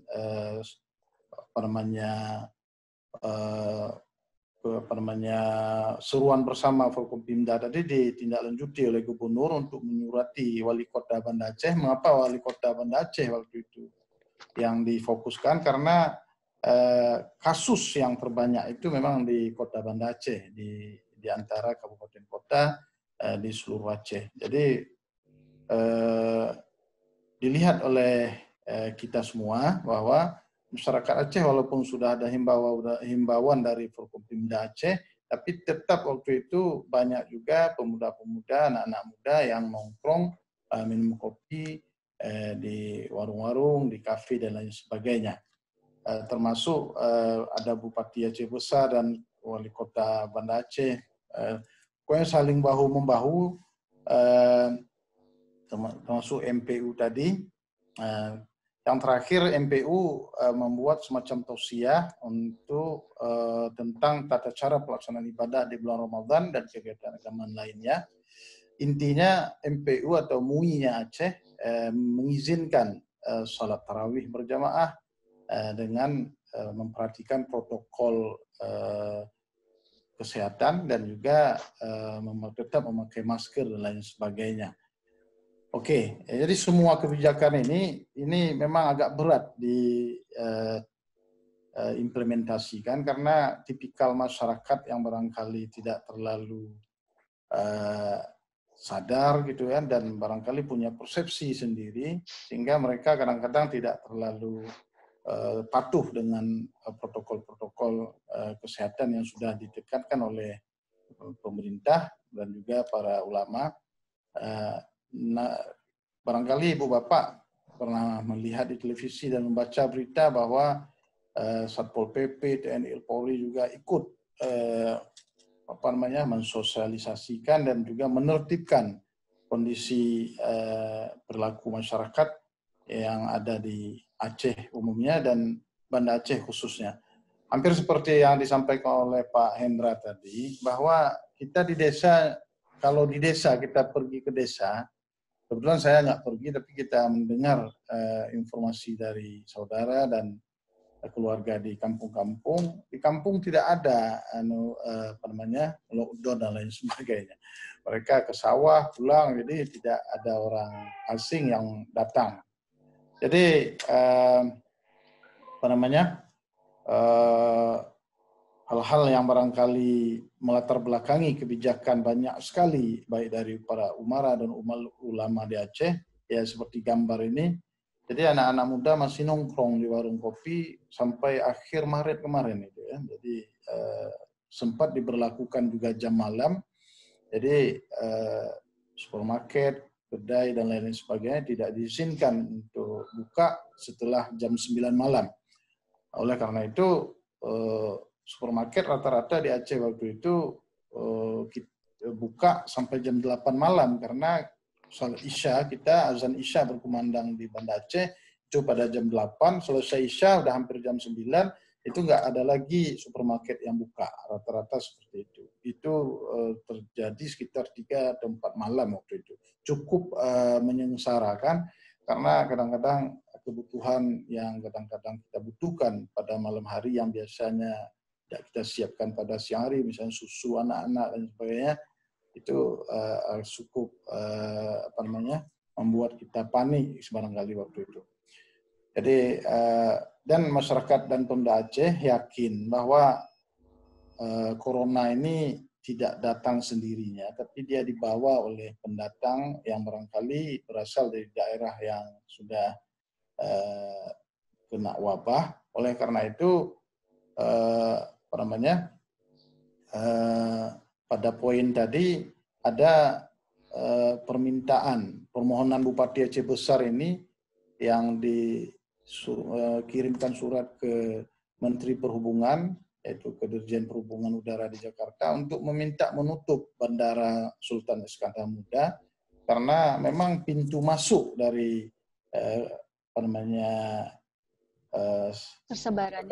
persebaran ini dari bandara gitu. Jadi intinya kita semacam ya logikanya seperti itu. Kalau sekiranya tidak ada yang membawa, virus ini tidak datang. Oleh karena itu kita jaga saja open datang gitu ya. Termasuk kami yang sekarang di Banda Aceh, karena ada sekitar beberapa orang yang positif kena virus corona di Banda Aceh. Kita kalau pulang kampung juga minta untuk mengkarantina diri, tidak langsung bisa bertemu dengan keluarga dengan leluasa. Jadi seperti itu. Jadi terkait dengan psikologis, jadi dari temuan kita, teman-teman juga setelah saya coba telusuri, mayoritas memang yang dialami oleh masyarakat yang konsultasi, bukan seluruhnya, itu cemas. Jadi karena ada berita yang simpang siur dari medsos dan memikirkan kapan berakhirnya COVID. Ada juga mahasiswa yang konsultasi, beliau cemas karena orang tuanya masih berjamaah di masjid. Waktu itu dia mendengar informasi atau instruksi dari Menteri Agama dan lain sebagainya bahwa diminimalisir, bahkan masjid kalau bisa untuk sementara beberapa masjid itu ditutup gitu ya. Jadi dia sangat cemas sekali. Ya, ada juga yang maha stres. Kecemasan ya Pak ya, yang menjadi faktor psikologis kebanyakan ditemukan di sana kasusnya ya. Di sana kasusnya ya. Itu pun tidak pada semua orang, hanya beberapa orang saja. Ya. Terus ini yang konsultasi dengan kita psikolog di Aceh. Termasuk juga ada yang stres. Stres ini yang kita temui itu mahasiswa. Ada mahasiswa yang nggak siap dengan kuliah daring, dan ada juga mahasiswa yang mengharapkan kuliah daring itu pakai Zoom, tapi teman-temannya tidak mampu. Minta pakai WA, pertama tidak mampu memang dari sisi kemampuan finansial maupun mengaplikasikan Zoom. Termasuk juga daerah mereka jaringannya cukup susah atau lelet gitu ya, sinyal Pak. Gitu. Jadi ada mahasiswa yang barangkali ingin perfect kuliah itu, dia yang pernah konsul dengan kita karena kuliah tidak terlalu maksimal. Gitu ya. Berikut juga ada juga dosen-dosen dan juga ibu rumah tangga dan juga guru yang tidak terlalu siap menghadapi perubahan ini. Ada kasus yang dari daerah itu setelah kita telusuri itu cemas karena ada faktor PTSD, karena dia adalah korban konflik dulu. Post traumatic symptom disorder ya Pak ya? Iya. Oke, terima kasih, itu saja. Jadi mohon maaf karena waktu kita berpisah barangkali atau kita cukupkan. Assalamualaikum warahmatullahi wabarakatuh. Waalaikumsalam warahmatullahi wabarakatuh. Terima kasih Pak Jasmadi Ali telah memaparkan apa yang terjadi pada masyarakat Aceh, baik di tingkat daerah maupun tingkat yang lebih bawah lagi. Tadi ada menyebut kabupaten begitu ya.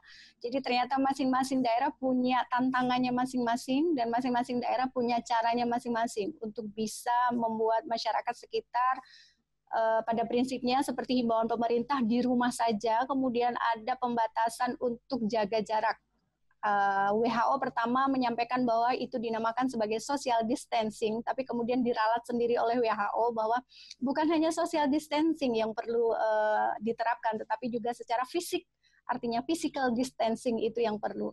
Maka kemudian kita diminta untuk paling tidak 1,5 meter dari yang lain, menjaga jarak dan lain sebagainya secara protokol begitu ya.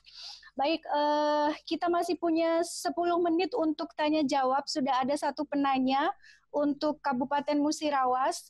Mohon berkenan Bapak Haji Hendra Gunawan untuk menjawab.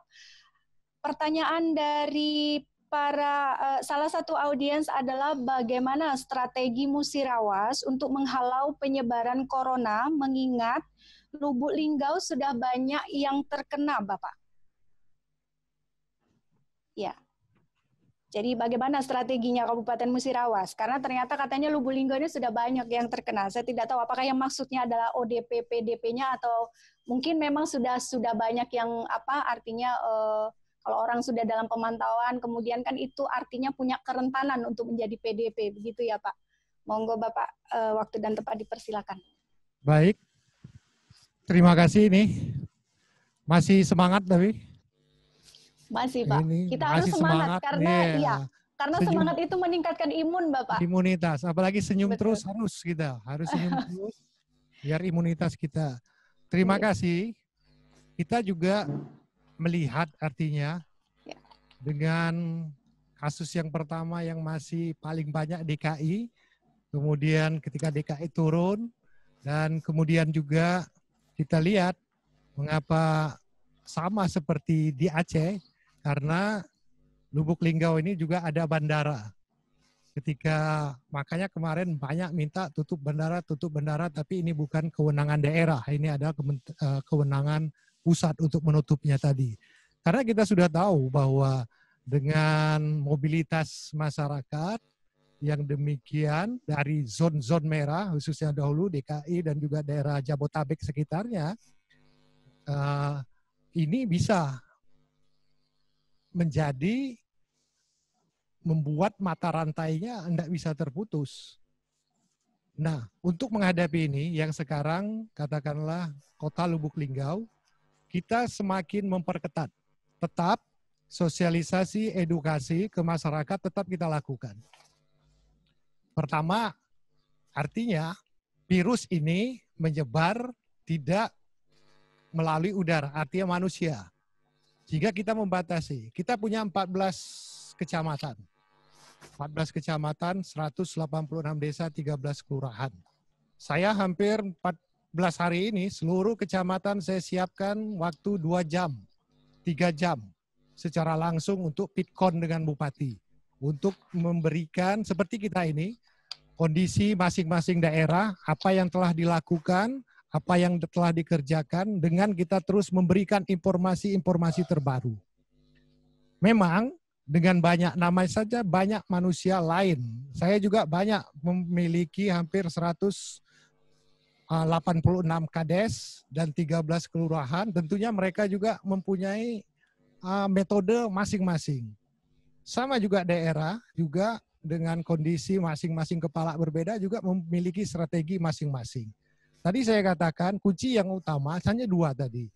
Ketika manusianya ini bisa disiplin, kalau rakyatnya bisa disiplin, tetapi kita ketahui sendiri kondisi kita, Sumsel juga demikian tinggi karena tadi masih banyak masyarakatnya yang tidak disiplin, yang tidak mematuhi apa yang dianjurkan. Yang menjadi terus beban kami, khususnya di daerah ini, khususnya saya Bupati, khususnya di bidang agama. Contoh satu saja, mengapa masjid semuanya ditutup tapi mal-mal tempat keramaian masyarakat masih buka dan lain sebagainya. Kemarin saya ditanyakan oleh salah satu desa, ini contoh, Pak, desa kami ini yang nyebrang sungai, yang harus lewat jembatan gantung, apakah kami tidak diperbolehkan untuk melaksanakan tarawih segala macam. Padahal jemaah kami hanya orang kami sendiri, katanya, hanya 25 orang katanya.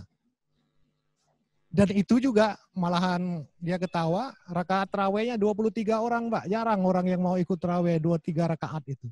Apakah kami? Enggak, silahkan kata saya. Kecuali memang yang di pinggir-pinggir jalan-jalan lintas ini tadi. Artinya kita tidak satu untuk memutus mata rantai ini. Kita lihat sekali lagi, saya katakan tadi dari awal, ekonomi Kabupaten Musirawas ini masih banyak terpusat di Kota Lubuk Linggau. Kemarin bagus kita beri edukasi ke masyarakat kita bahwa yang ingin pergi berbelanja, membeli, salah satu kecamatan Jayaloka, kemarin sudah jadi contoh, mereka rakyatnya tidak berangkat orangnya, dia hanya catat saja kebutuhan-kebutuhannya. titip dengan supir mobil dan naik mobil berangkat dia. Ini dipaket nanti, ini mau beli, ini mau beli, ini mau beli, ini dikirim. Orangnya enggak. Ini juga salah satu kreativitas untuk mereka, mobilitas mereka tidak bergerak. Kemudian sekarang kita minta pengetatan di masing-masing kecamatan. Pusko-pusko pemantauan ini terus kita tingkatkan. Kalau kemarin orang dalam UDP ya, orang dalam pemantauan hanya 4 kriteria. Suhu di atas ini, ada demam sekarang, suhu yang sudah di atas 38, kita hanya 1 kriteria aja masuk, kita ketatkan kriteria harus memenuhi 4, sekarang hanya 1 saja. Ada salah satu kriteria yang ini langsung kita awasin mereka. Dan kemarin, karena Musirawas ini katakanlah tidak mempunyai tempat yang representatif untuk isolasi mandiri seperti di kota-kota besar. Katakanlah misal Jakarta banyak hotel, kemudian di Sumsel ada Wisma Atlet segala macam. Kita enggak ada. Semuanya hotel kita ada di Kota Lubuk Linggau. Nah, sekarang kita wajibkan seluruh desa harus ada rumah isolasi, kecamatan juga rumah isolasi. Bagi para keluarga kita yang pulang. Ini tadi angkanya sudah lebih dari 6.000 sekian. Ketika mereka harus isolasi. Nah, isolasi yang ini yang harus kita ketatkan pengawasannya dan lain sebagainya. Ini terus kita beri edukasi. Karena selama ini kita jebol kemarin di 2 kecamatan, di 1 kecamatan yang kebenaran berbatasan dengan Kota Lubuk Linggau langsung bersentuhan. Ini hanya ada 1 UTG yang dari Jakarta, cucungnya pulang. Ini awal Musirawas, padahal kita sama 4 lawang zona hijau. Pulang karena PHK, ini lepas dari pemantauan, sehingga pemantauannya tetap dipantau, tapi karena ini anak muda, namanya saja orang muda, enggak bisa diatur.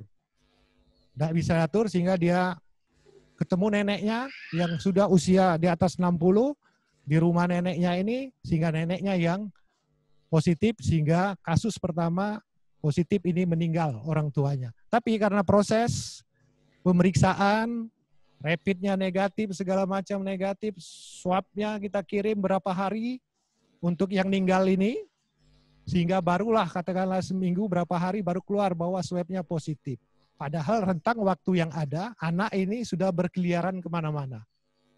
Ini juga menjadi PR kita semua, karena tidak ada laboratorium yang ini, yang langsung kena, padahal rapidnya negatif, tapi pas swab positif. Jadi ada rentang waktu bebas OTG orang tanpa gejala ini keluar masuk. Ini anak muda ini tadi. Sehingga ini tadi mulai menyebar. Walaupun sekarang dia tidak mau diisolasi, ya harus dengan kekerasan kemarin kita bawa dengan aparat. Karena ini tadi pemahamannya tadi, bahwa dia sehat, tidak sakit, segala macam.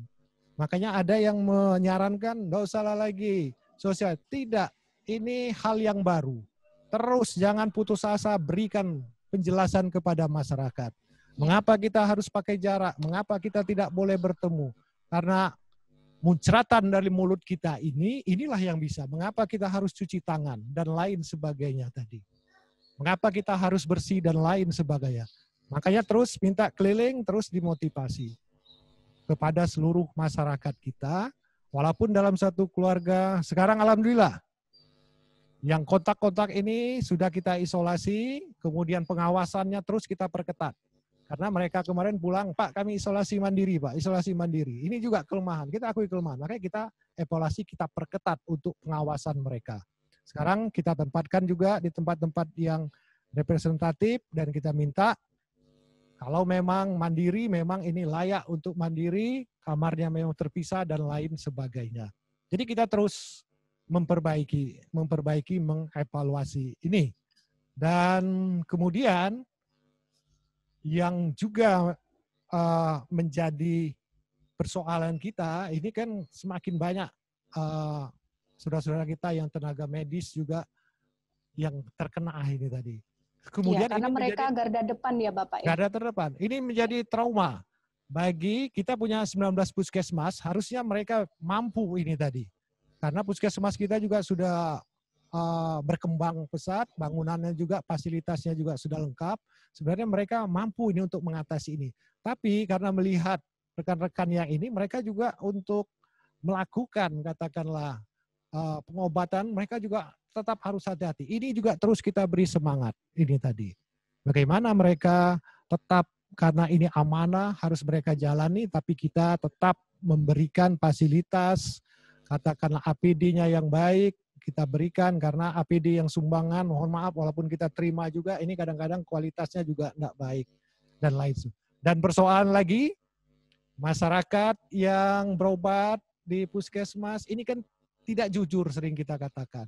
Mereka, Pak, orang ini tidak jujur, riwayat dia dan lain sebagainya tidak jujur.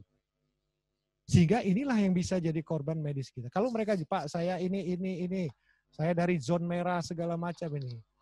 Sehingga bisa saudara-saudara kita tidak bisa tertular dan lain sebagainya. Dan saya terima kasih, walaupun kondisi terbatas, mereka demikian, khususnya tenaga medis, karena saya terus keliling untuk memantau dan memberi semangat mereka ini. Karena kasihan sekali kita kalau yang garda terdepan ini tidak mampu melayani masyarakat kita, karena yang sakit ini tetap ada. Karena jangan ketakutan, mereka tidak mau menerima pasien. Jadi sekali lagi terima kasih. Sama juga daerah-daerah lain sekarang, pemerintahnya juga harus tegas, harus ketat kita. Dan kita terus minta masyarakatnya juga sadar, tidak bisa kita. Kalau hanya mengandalkan pemerintah aja, kalau masyarakatnya juga tidak akan secara sadar bahwa mereka, manusia inilah yang akan menjadi pencabut nyawanya ini. Kalau mereka sadar, khususnya anak-anak muda kita. Iya, karena resiko diri bisa menulari orang lain dan merugikan orang banyak nantinya ya Bapak. Iya, kita sampaikan tadi. Dari teori yang kita baca, artinya satu orang bisa menyebar sampai 400 orang dan lain sebagainya. Ini bahaya. Iya. Baik, terima kasih Pak Hendra atas jawabannya. Saya mohon izin ada perpanjangan waktu 10 menit karena ada pertanyaan untuk Bapak Haji Jonci dari audiens. Berkenan ya Bapak ya? Ya, siap. Oke, baik, saya ingin menyampaikan pertanyaan kepada Pak Haji Jonci dari audiens. Ada pertanyaan bahwa kebijakan di rumah saja itu kan membuat sebagian besar masyarakat kita itu istilahnya protes, Pak. Karena mereka tidak akan bisa melakukan aktivitasnya ketika mereka tidak diberi kesempatan untuk keluar. Apalagi beberapa masyarakat mereka cari hari ini untuk makan hari ini.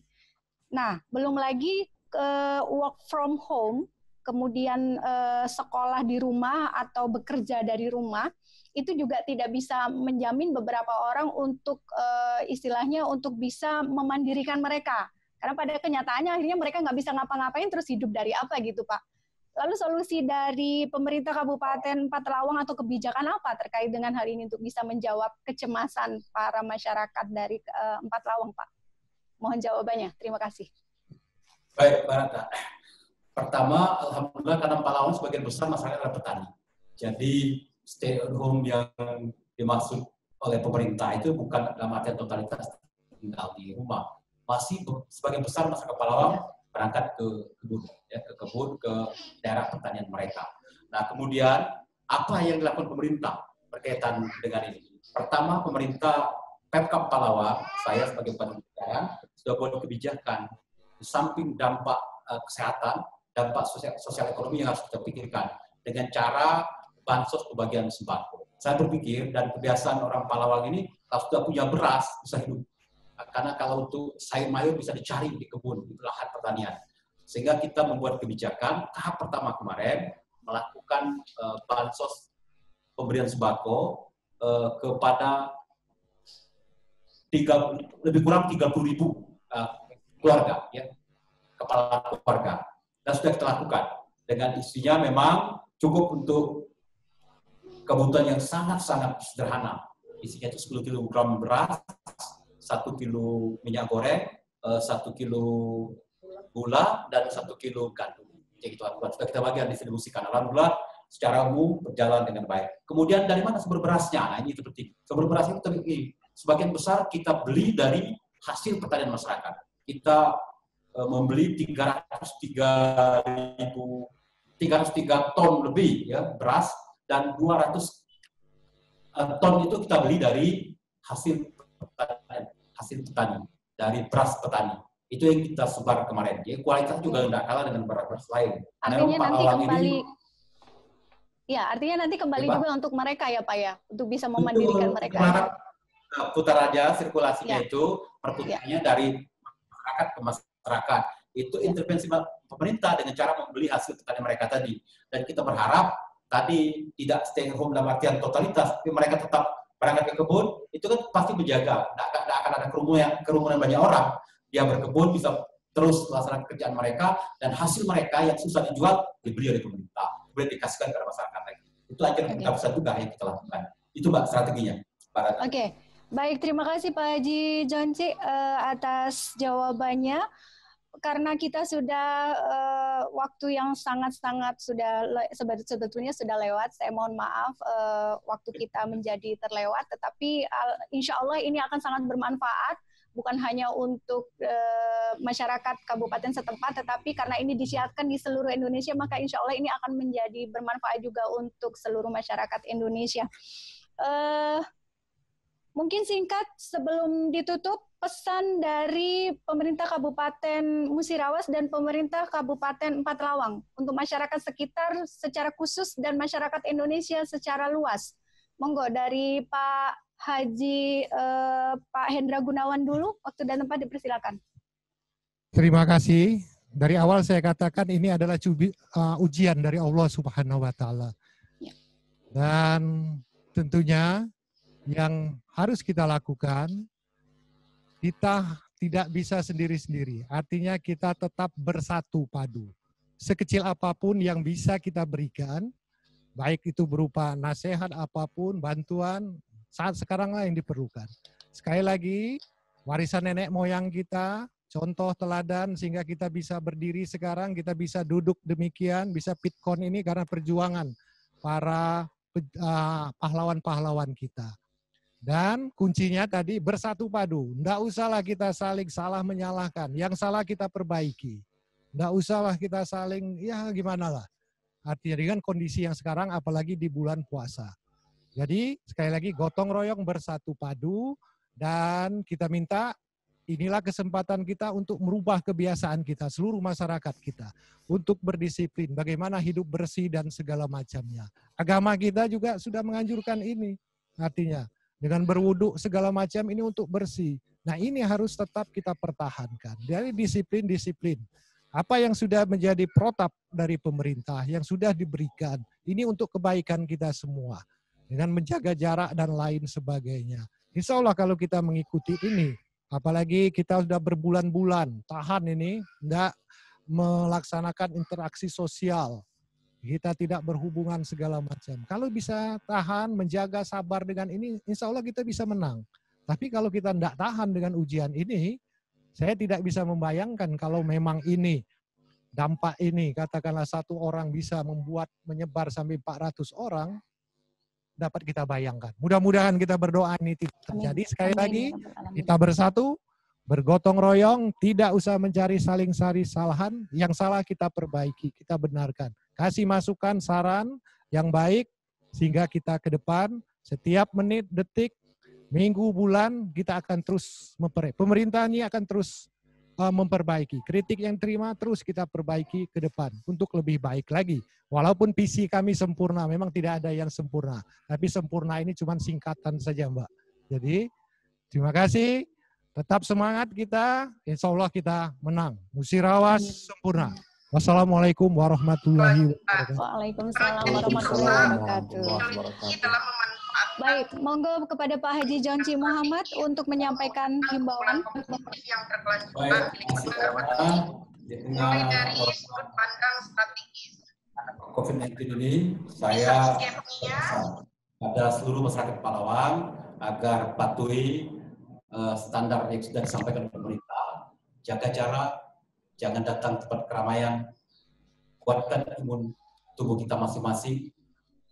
Insya Allah pemerintah berada di tengah-tengah masyarakat untuk bersama-sama, dan jangan lupa berdoa. Ini bagian dari ujian dari Yang Maha Kuasa.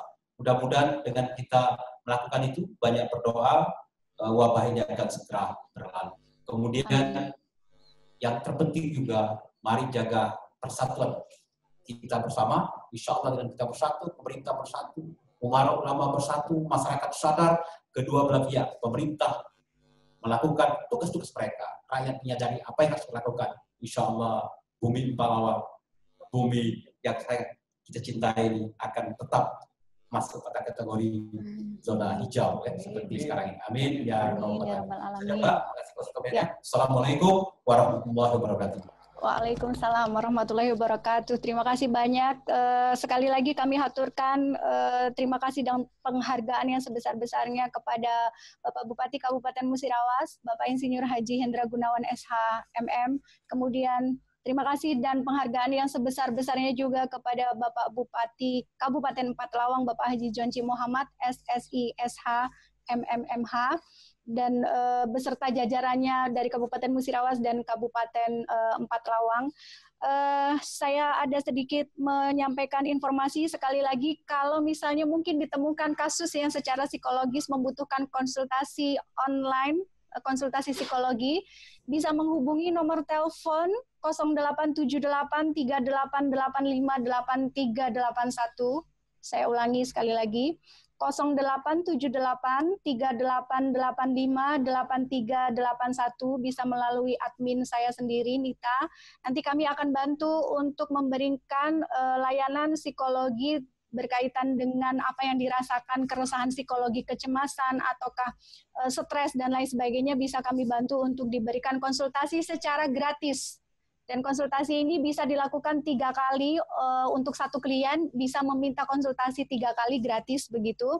Jadi monggo silakan nanti bisa menghubungi nomor telepon tersebut, itu yang bisa sama-sama kita lakukan untuk bisa saling membantu, karena tadi Bapak Hendra Gunawan dan Pak Haji Jonci juga mengatakan bahwa kita memang harus bersatu padu untuk bisa saling membantu dan mendukung, supaya kita bisa cepat keluar dari permasalahan-permasalahan kita ini.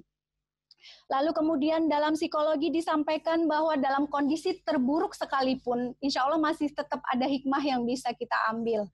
Dan justru dalam kondisi terburuk itu mungkin kompetensi-kompetensi diri kita yang tadinya belum muncul ketika kita dalam keadaan kepepet, itu akan bisa muncul dengan sendirinya sebagai pertahanan diri kita.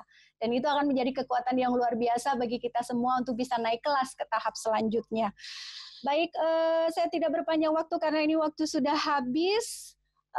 Mohon dimaafkan segala kekurangan. Saya selaku moderator Ratna Yunita Setiani Subarjo, mohon maaf yang sebesar-besarnya. Sekali lagi penghargaan dan terima kasih sebesar-besarnya kepada Bapak Haji Hendra Gunawan dan Bapak Haji Jonci Muhammad atas kesediaan dan waktunya, karena luar biasa sudah berkenan bergabung, itu sesuatu yang luar biasa buat kami.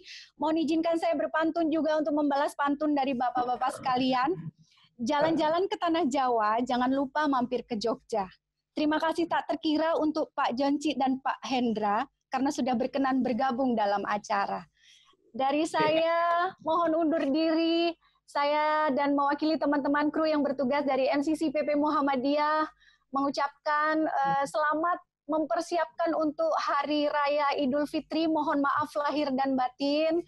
Apapun yang terjadi untuk kita semua, semoga bisa menjadi pembelajaran untuk kita semua lebih baik ke depannya. Terima kasih sekali lagi kepada semuanya. Saya mohon undur diri. Wassalamualaikum warahmatullahi wabarakatuh. Waalaikumsalam.